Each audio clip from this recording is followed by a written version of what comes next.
नमस्कार दोस्तों, मैं किरण। मेरे YouTube चैनल किरण's किचन गार्डन में आपका बहुत बहुत स्वागत है। अभिनंदन। इस विंटर सीजन मैंने कुछ फूल गोभी के पौधे लगाए हैं। इसे मैंने 12 बाई 12 के ग्रो बैग में लगाया हुआ है। एक ग्रो बैग में मैंने एक ही पॉट डाली है और इसे मैंने नवंबर फर्स्ट वीक में लगाया था और यह पूरी तरह से तैयार हो चुकी है। एक एक फूल गोभी के पौधे आप देख सकते हो, बहुत ही हेल्दी ग्रोथ कर रहे हैं और इसकी गोभी जो है वो बहुत ही हेल्दी बनी है, बहुत ही खूबसूरत इसके फूल बने हैं।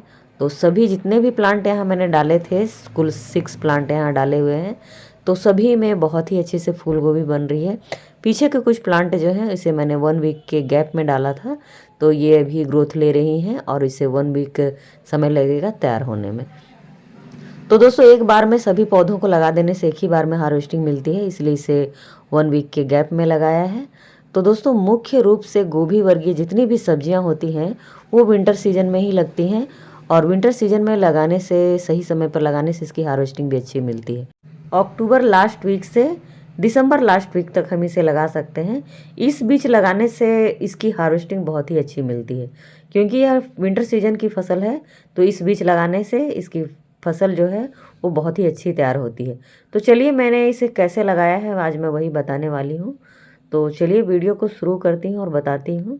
इसे लगाने के लिए मैंने हाइब्रिड क्वालिटी के बीज लिए हैं, जिसे मैंने लोकल सीड शॉप से ख़रीदा है और यह मात्र 20 रुपीज़ की बीज है और वो खुले में मुझे इस तरह से 20 रुपीज़ में बीज दे देते हैं।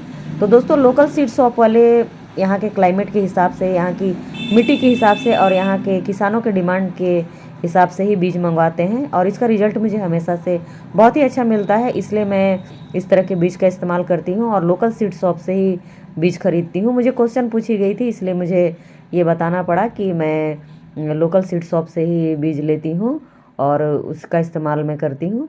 और देखिए, मैं इस तरह से जो डिस्पोजल ग्लास आते हैं, इसमें मैं इस तरह की नर्सरी तैयार करती हूँ। हर ग्लासेस में 2-2 बीज डाले थे और जो पौधे हेल्दी लग रहे थे उसे रख छोड़ा और एक एक हटा दी। तो दोस्तों, इस तरह से मैं नर्सरी तैयार करती हूँ। इस तरह से नर्सरी तैयार करके पौधे लगाने से वो बहुत ही हेल्दी ग्रोथ करते हैं और ये बीज डालने के 25 से 30 दिनों में बहुत ही अच्छे से पौधे तैयार हो जाते हैं।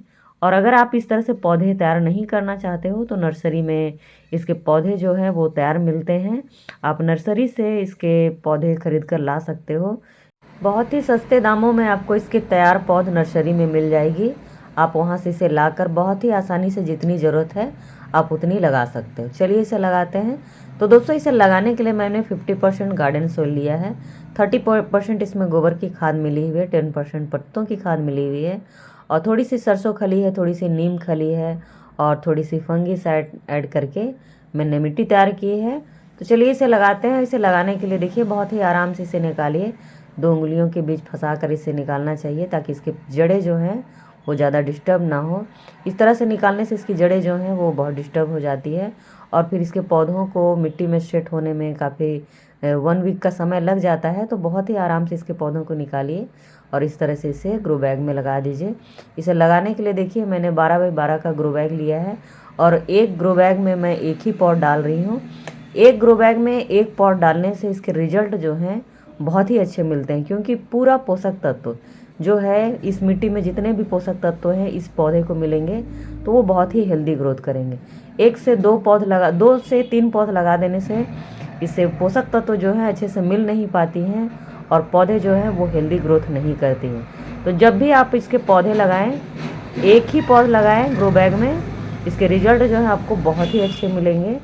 20 दिनों के बाद पौधे बहुत ही हेल्दी ग्रोथ कर जाते हैं और इसकी पत्तियां बहुत अच्छे से ग्रोथ कर जाती हैं, बड़ी बड़ी हो जाती हैं और इसके तने जो हैं वो भी ग्रोथ करने लगते हैं। और इनके तनों के अच्छे ग्रोथ के लिए, इनकी पत्तियों की ग्रोथ के लिए और इन्हें हरा भरा रखने के लिए हमें इस समय में खाद डालनी होती है। जब ये 20 दिन के हो जाते हैं तब एक बार हमें इसमें खाद डालनी होती है। तो आज मैं इसमें खाद डालने वाली हूँ और खाद डालने से पहले इसकी थोड़ी सी गुड़ाई कर लेनी चाहिए। गुड़ाई जो होती है बहुत ज़रूरी होती है पौधों में। गुड़ाई करने से जड़ों तक ऑक्सीजन बहुत ही आसानी से पहुंचती है। और मैं डाल रही हूँ गोबर की खाद। दोस्तों, गोबर की खाद में नाइट्रोजन भरपूर मात्रा में होती है और अभी इसके अच्छे ग्रोथ के लिए इसे नाइट्रोजन युक्त खाद ही चाहिए, क्योंकि इसके तनों का भी जो है विकास होगा और इसकी जो पत्तियां हैं वो अच्छे से ग्रोथ करेंगी। तो इनके तनों के विकास के लिए और इनके जो पत्तियां हैं उनकी ग्रीनरी के लिए, उससे के ग्रोथ के लिए सिर्फ गोबर की खाद ही ज़रूरी है और इस समय इसे किसी भी खाद की ज़रूरत नहीं है। तो ये एक खाद से ही ये अभी अपने पत्तों का विकास करेंगी और फिर इनकी जो तने हैं वो ग्रोथ लेंगे, इसकी ऊंचाई जो है थोड़ी सी और बढ़ेगी, तब इसमें फूल बनना शुरू होंगी। ये 40 दिनों के पौधे हैं और 40 दिन में पौधे बहुत ही हेल्दी ग्रोथ कर जाते हैं। इनकी पत्तियां बहुत विस्तृत, बहुत ही घनी हो जाती हैं और 40 दिनों में छोटी छोटी जो फूल हैं वो भी तैयार होने लगती हैं। तो दोस्तों इस समय में हमें बहुत ज़्यादा ध्यान रखना होता है पौधों का। पौधों के जो सबसे नीचे की पत्तियां होती हैं उसमें एक छोटी काली रंग की जो मक्खी होती है वो अंडे दे देती है और उन अंडों से छोटी छोटी इल्लियाँ तैयार होती हैं जो पत्तों को भी खाती हैं और फिर उनके फूल गोभी जो बनते हैं उनके फूल में घुस जाती है और उसे भी खाने लगती है।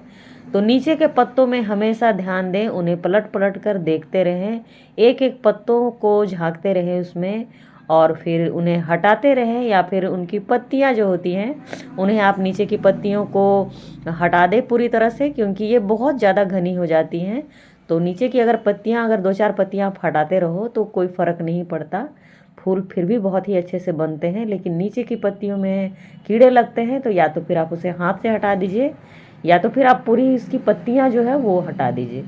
तो इस तरह से कीड़े बनते हैं, तो उसका हमेशा ख्याल रखें पौधों का, नहीं तो ये पूरे फूल गोभी को चट कर जाएंगी। दोस्तों नीम ऑयल छिड़कने से ज़्यादा प्रभाव नहीं पड़ता है, तो आप इन्हें हर दिन की केयर चाहिए होती है, इसे हर दिन की केयर करें।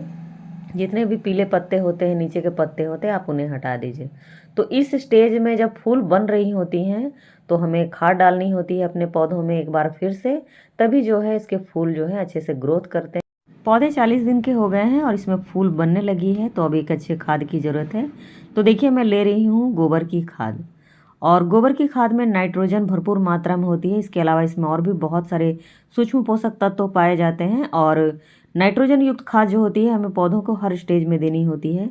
तो मैं ले रही हूँ गोबर की खाद, आप इसकी जगह वर्मी कंपोस्ट भी ले सकते हो, वर्मी कंपोस्ट भी गोबर की खाद ही होती है। और यहाँ ले रही हूँ मैं किचन कंपोस्ट। दोस्तों किचन कंपोस्ट एनपीके का स्रोत होती है, क्योंकि इसमें फलों के छिलके हैं, हरी सब्जियों के छिलके हैं, प्याज लहसुन के छिलके हैं, अंडे के छिलके हैं। तो यह एक कंप्लीट एनपीके का स्रोत होती है। इसमें सभी तरह के पोषक तत्व मौजूद हैं जो एक पौधे को चाहिए होती है। फूल बनने में जो सहयोगी पोषक तत्व चाहिए वो इस खाद में मौजूद होती है, इसलिए मैं किचन कंपोस्ट ले रही हूँ।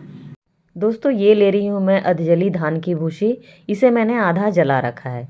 इस राख में फास्फोरस, मैग्नीशियम और सल्फर मुख्य रूप से मौजूद हैं और ये पोषक तत्व फूल को बनाने में सहयोगी होती हैं और फूल गोभी के फूल जो है वो अच्छे से बनेंगे। यहाँ ले रही हूँ मैं स्टोन डस्ट। स्टोन डस्ट में कैल्शियम भरपूर मात्रा में पाई जाती है जो इसके तनों को मजबूत रखेगी, इसे स्ट्रांगली खड़ा रखेगी। और यहाँ ले रही हूँ मैं सरसों खली। सरसों खली में नाइट्रोजन, पोटास और फास्फोरस मुख्य रूप से पाई जाती है। इसके अलावा इसमें और भी कई पोषक तत्व मौजूद होते हैं जो फूल बनाने में सहयोगी होते हैं। ये ले रही हूँ थोड़ी सी नीम खली। नीम खली मिट्टी को रोग मुक्त रखती है। और यहाँ ले रही हूँ थोड़ी सी सांप की फंगीसाइड। खाद बनाते समय फंगीसाइड का ऐड जरूर करें, यह मिट्टी को फंगस मुक्त रखती है। और इतने सभी पोषक तत्वों को मिलाकर मैं खाद तैयार कर रही हूँ और इस खाद के इस्तेमाल से फूल गोभी जो है वो बहुत ही हेल्दी ग्रोथ करेगी, उसके जो फूल हैं वो बहुत ही अच्छे से बनेंगे। तो दोस्तों फूल गोभी के फूल को बनने के लिए एक अच्छी खाद चाहिए होती है, तो इस तरह के खाद का इस्तेमाल मैं करती हूँ अपने फूल गोभी के प्लांट में। तो चलिए इसे डालना शुरू करते हैं। और देखिए कभी भी बिना गुड़ाई के खाद ना डालें, मैं गुड़ाई करके ही इसमें खाद डालती हूँ। गुड़ाई करने से इसकी मिट्टी जो है वो हल्की हो जाती है और ऑक्सीजन जो है जड़ों तक बहुत ही आसानी से पहुँचती है। ऑक्सीजन जड़ों तक पहुँचने से पौधे जो हैं हेल्दी ग्रोथ करते हैं। तो दोस्तों गुड़ाई करने से कई फ़ायदे हैं। इसके खरपतवार जो हैं जो इसमें पनप रहे होते हैं वो भी निकल आते हैं, उन्हें निकालना ज़रूरी होता है, नहीं तो जो खरपतवार हैं वो मिट्टी के जो है आधे से अधिक पोषक तत्व ले लेते हैं। तो खरपतवार भी निकल जाते हैं, मिट्टी भी हल्की हो जाती है और जो भी हम खाद इसमें डालेंगे वो जो है मिट्टी में बहुत ही आसानी से घुल मिल जाएगी और जड़ें बहुत ही आसानी से इस खाद को, इसमें जो पोषक तत्व मौजूद हैं उसे आसानी से ले पाएंगे। तो इस तरह से बिना गुड़ाई के खाद भी ना डालें। दोस्तों, विंटर सीजन में हमें खाद हमेशा सुबह के समय में डालनी चाहिए, क्योंकि हमें खाद डालने के बाद पानी भी डालनी होती है। और अगर हम शाम के समय में खाद डालते हैं तो हमें शाम में पानी डालनी होगी, और शाम के समय में कभी भी पेड़ पौधों में पानी नहीं डालनी चाहिए। पानी जो है वो जड़ों में ठहर जाती है और जड़ों को ठंडक पहुंचती है, पौधे खराब हो सकते हैं। तो जब भी खाद डालें आप सुबह के 8 बजे से लेकर 11 बजे तक खाद डाल सकते हो। और फिर उस समय पानी डालने से क्या होता है कि पूरे दिन में मिट्टी जो है वो सूख जाती है पानी डालने से, और पौधे जो हैं वो स्वस्थ रहते हैं, ठंडक नहीं लगती है, उनकी जड़ों को ठंडक नहीं पहुंचती है। खाद डालने के 20 दिनों के बाद ही फूल गोभी पूरी तरह से तैयार हो गई है हार्वेस्टिंग के लिए। तो दोस्तों, लगाने के 60वें दिन में ही फूल गोभी तैयार हो जाती है हार्वेस्टिंग के लिए। 60वें दिन में आप इसकी हार्वेस्टिंग ले सकते हो। तो इस तरह से छत पर फूल गोभी बहुत ही आसानी से लग जाती हैं। ग्रो बैग की साइज़ सही होनी चाहिए, समय पर खाद पानी दीजिए, बहुत ही अच्छी इसकी हार्वेस्टिंग मिल जाती है। तो दोस्तों, अपने छत पर आप भी इस तरह से फूल गोभी लगा सकते हो। तो आज की वीडियो में बस इतना ही। वीडियो अच्छी लगी हो तो लाइक करें, सब्सक्राइब करें और कमेंट भी करें। मिलते हैं नेक्स्ट वीडियो में, तब तक के लिए नमस्कार।